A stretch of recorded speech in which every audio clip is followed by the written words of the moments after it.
So ngayon, for example, so ayun nga, binayaran tayo ng employer, pumasok na sa ating balance. Ngayon, example, pipay out na natin. Sa GCash, amount is 100 lang muna. So account name is Alexa Pakun, GCash number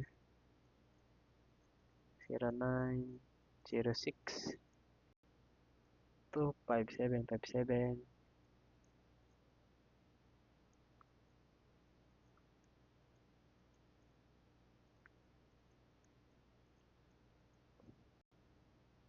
So ayun to pay now.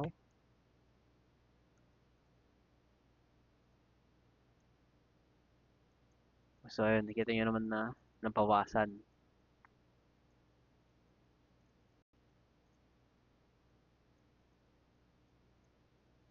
Ayun no. Kita natin dito na nag-payout tayo ng 100. So ayun lang. Save jobs. Hindi natin sinave kanina kasi rekta tayong nag-apply agad.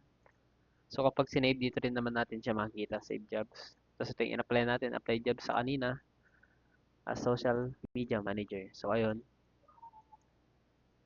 dito natin makikita yung mga previous employers natin. So ito si Troy Neva, si Sir Troy. Ito natin siya. So ayun.